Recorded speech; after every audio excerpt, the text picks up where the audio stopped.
السلام عليكم ورحمة الله وبركاته أصحابتك وحرين جنالك مركز السود وواضح أدي هذا وما سنتهين ما أنت وقميص وأنا لبضة بشهر طبناد أكتوبر سنة كلبضة كن هي شنية لباتنك muuqaalkan waxaan rabaa inaan idinkula wadaago dadka waddanka sharci darrada ku soo galay ee dalbaday asylumka ama magangelyada dalbaday ayaa waxaa jirta sharci dawladdu ay soo saartay oo in looga baahan yahay lacag $100 inay bixiyaan sanad kasta oo kiiskooda uu pending yahay isla markaana go'aan aan laga gaarin oo magangelyada aan loo ogolaanin sidoo kale hadda kadib dadka doonaya asylum inay xareystaan waxaa laga rabaa iyagana lacag applicationka marka ay dirayaan inay bixiyaan ay tahay lacagtii kaarka shaqada sidoo kale waa la kordhiyey TPS-ta lagu dalbanayana sidoo kale waa la kordhiyey arrimahaasi oo idil ayaan rabaa inaan idinla wadaago haddii aadan bixin maxaa kugu dhacaya sanadkee ka bilaabanaysa waxyaabahaas oo idil aan idinla wadaagaya balse marka hore soo dhawaada dhowrkii maalmood oo la soo dhaafay waxay la soo xiriiraya dad fara badan oo waddanka dadkii sida sharci darrada ay ku soo galay isla markaana asylum dalbaday oo loo soo diray fariimo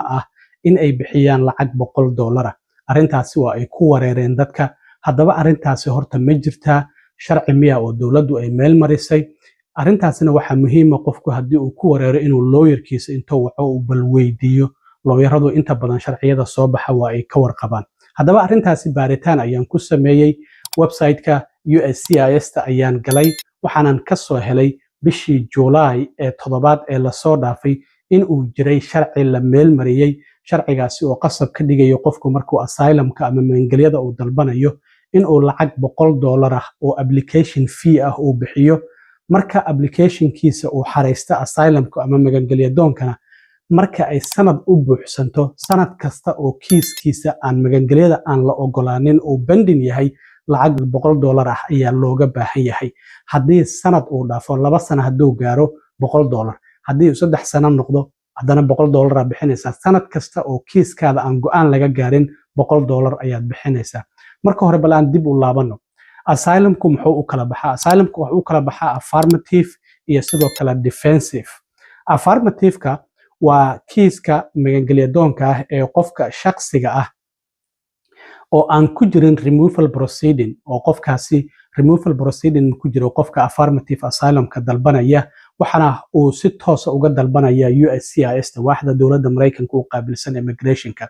inta badan lama masaafuriyo dadka affirmative asylumka haysta waxa ay yihiin dadkaasi removal proceeding kuma jiraan oo in waddanka laga saaro waxayna si toos ah uga dalbanayaan asylumkooda ama magangelyadooda waxay si toos ah uga dalbanayaan waaxda dawladda Mareykanka u qaabilsan dhinaca immigrationka ee USCIS-ta sidoo kale defensive asylumka muxuu yahay defensive asylumka waxa uu yahay qof markii horeba la geliyay removal proceeding dadku markay xuduudda ka soo gudbayaan qaar muddo ayaa la xiraa qaarna saacado kooban ama maalmo kooban ayaa la xiraa oo iska soo baxaan inta badan affirmative-ka waxa la soo siiyaa asylumka dadka 6 bilood amaba ka badan xirnaada qofku marka haddii uu bil ama maalmo ama ilaa 3 bilood uu xirnaado qofkaasi removal proceeding ayaa la geliyaa kadibna waa la soo daaya marka hadda arrintaasi ayaa jirta marka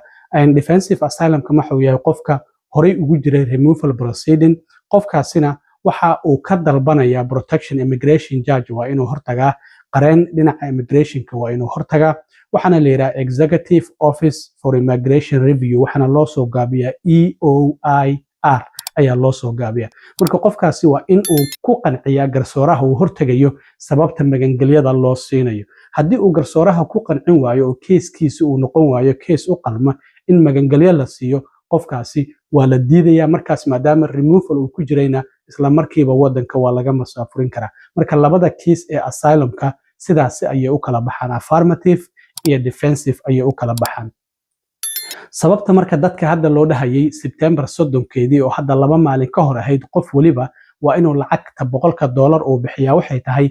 in fiscal year-ka Mareykanka sanad kasta waxa uu bilaabmaa bisha 10aad koodeeda oo hadda shalay ku beegnayd waxaana uu ku egyahay bisha 9aad 30keeda hadda yeerkii 2024-2025 waa uu dhammaaday waxaana uu ku ekaa Isniintii marka hadda waxaa bilowday marka in fiscal year cusub ayaa waxa uu bilowday talaadadii oo kooda bisha ahayd maxaa yeelay hadda 2025-2026 fiscal year-kii ayaa bilaabmay October bisha 10aad koodeeda ilaa iyo wuxuu socon doonaa bisha sagaalaad ee September 30keeda sanadka 2026 marka haddii kiiskaada magangelyo doonka hal sano uu xareysan yahay waxay ahayd lacagta inaad bixiso 30kii bishii lasoo dhaafay hadda September oo isniintii ku ekayd maadaama physical yearku halkaas ku eegay haddii aadan wali bixin sidoo kalena qareenkaada ama lawyerkaada kala tasho qaabkii aad ku bixin lahayd marka waxaa jiray sharci lacagtan horta siday ku timid in lacagtan $100 oo qofku markuu asylumka ama maangelyada uu dalbanayo inuu bixiyo sanad kasta oo kiiskiisa aan go'aan laga gaarin oo pending yahayna oo maangelyada aan loo ogolaanin lacag $100 ah inuu bixiyo xaguu ka yimid waxaa jirta bishii July ee 7aad ee lasoo dhaafay sanadkan 2025 in Congressku ay meel mariyeen sharcigaasi oo qasab ka dhigaya qofka asylumka ka dalbanaya Mareykanka in uu bixiyo wixii hadda 22kii bishii July ka dambeeyay qasab ayay tahay toddobaad qofku haddii uu asylum dalbanayo in lacag $100 oo application fee uu bixiyo haddii uu ku dirayo asylumkaasi by mail ama online uu ka xareynayo lacagtaasi $100 waa laga rabaa sidoo kalena waxaa jirta annual fee si aan idin sheegay oo qofku sanad kasta oo kiiskiisa haddii markii asylum aad xareysato ay sanad ka soo wareegato welina aan lagu ogolaanin asylumkaadii oo aan lagu siinin lacag $100 ayaa laga rabaa sanadkii waa dhamaaday haddana sanad labaad ayaa kuu dhamaaday sanadka labaad inta uusan dhammaan haddana $100 waa inaad bixisaa haddana sanad saddexaad ayaa kuu bilaabmay inta uusan dhammaanin marka physical yearka inta u dhaxaysa ilaa ay October 1deeda ilaa September 30keeda ayaa sanad kasta physical yearka Mareykanku yahay 12kaasi bilood marka haddii 3 sano 4 sano sanad kasta oo kiiskaada aan go'aan laga gaarin lacagtaasi ayaa lagaaga baahan yahay marka sidaasi ayay tahay waana sharci la meel mariyay sida dowladda Mareykanku ay hadda ay sheegtay in loo baahan yahay lacagtaasi in la bixiyo haddii aadan bixin maxaa dhici kara marka lacagtaasi $100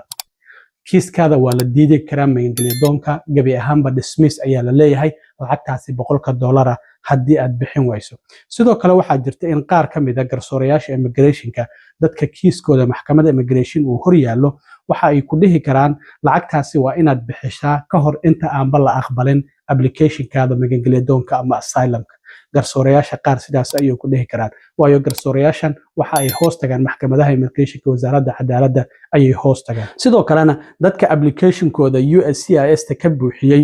in wixii ka dambeeyay bishii 10aad 1deedii sanadkii 2024 waa inay lacagtaasi bixiyaan sanad kasta sidoo kalena dadka iyaguna asylumkooda pendingka uu yahay oo maxkamad immigration uu hor yaallo oo EOIR-ga iyagana waxaa laga rabaa oo kiiskooda uu ahaa wixii ka horeeyay bishii July 4teedii sanadkii 2024 iyaga lacagtooda inay degdeg ku bixiyaan ayay ahaydba intii aysan bishan dhammaanin marka haddii kiiskaada magangelyo doonka uu hal sano ka soo wareegatay oo aad xareysay ka hor July 4teedii sanadkii 2024 waxayba ahaydba inta hadda physical yearka September 30keedii uusan dhammaanin inaad lacagtaasi bixiso marka dad fara badan ayaa arrintaasi ku wareersan lacagtaasi $100 waa ay jirtaa haddii kiiskaada magangelyo doonka markii aad xareysatay ay sanad ka soo wareegatay lacagtaasi $100 waa lagaaga baahan yahay haddana haddii aan la ogolaanin kiiskaada oo sanad kale uu ku dhamaado kiiskaada weli asoo pending yahay oo go'aan laga gaarin haddana lacagtaasi $100 waa lagaaga baahan yahay haddii hadda wixii ka dambeeya asylum cusub aad dalbanaysana oo applicationkii aad xareynayso $100 ayaa lagaaga baahnaan doonaa ama applicationkaada online ka xarey amaba mailka ku dir lacagtaasi markastaba $100 waa lagaaga baahan yahay waxaan filayaa warkaasi inuu cad yahay sharcigaasi la meel mariyay bishii 7aad waxaa la yiraahdaa HR1 ayaa la yiraahdaa sidoo kale formka waxaa la yiraahdaa qofku markuu uu dalbanayo asylumka formka waxaa la yiraahdaa I589 ayaa la yiraahdaa markii asylum aad dalbanayso sidoo kale kaarka shaqada isagana lacagtiisa waa la kordhiyay kaarka shaqada EAD ayaa loo soo gaabiyaa employment authorization document isagana waxaa lagu dalbadaa formka la yiraahdo I765 marka dadka asyliga ah oo iyagu maangelyada dalbaday laakiin weli aan helin dadka broliga ah oo iyagana cafis ahaan lagu soo dayay iyo kuwa TPS taba haddii ay xareynayaan kaarka shaqada hadda $550 ayaa laga dhigay marka ugu horeyso oo aad xareynayso haddii marka aad doonayso inaad extension aad ku samayso oo aad sanadaha aad kordhiso amaba renewal oo ka dhacay oo aad cusboonaysiinayso $275 ayaad bixinaysaa. Sidoo kale TPS-ta dadka iyaguna dalbanaya foomka lagu dalbanaya waxaa la yiraahdaa I-821 isagana lacagtiisa halka markii hore $50 ay ka ahaan jirtay hadda $500 ayaa laga dhigay dadka TPS-ta dalbanaya. dadka iyagu juvenile-ka oo iyagoo da'yar isdhiibay waxaa la siiyaa special immigrant juvenile ayaa la siiyaa. marka foomkoodan waxaa la yiraahdaa I-360 iyagana $250 ayaa laga dhigay lacagta ay ku dalban karaan. marka sidaasi ayay tahay. arrintaasi waa arrin sharci ah. haddii dadka wadanka sharci darrada kusoo gala ay ku wareersanayeen lacagtan $100 maxay tahay oo la bixinayo, $100 sharci ayaa laga dhigay marka aad asylum dalbanayso ama magangelyo marka ugu horeyso oo aad xaraynayso. haddii kiiskaada 1 sano ay kasoo wareegatay markii aad xaraysay asylumkaasi welina aan lagu ogolaanin asylumkii ama magangelyadiina waxaa lagaga baahan yahay $100 inaad bixiso. haddii sanad kale uu kasoo wareegto $100 sidaasi ayaa laga dhigay. marka dowladdu lacagtaasi ayay kaaga baahan tahay. haddii aad bixin waysana kiiskaada waa la diidi karaa magangelyadoonka. waxaan filayaa dadku hadda inay fahmeen. aad iyo aad u mahadsantihiin asxaabta. intaan mar kale kulmi doono waa saaxiibkeen Cilmi Waaro idinla sida iyo nabadgelyo.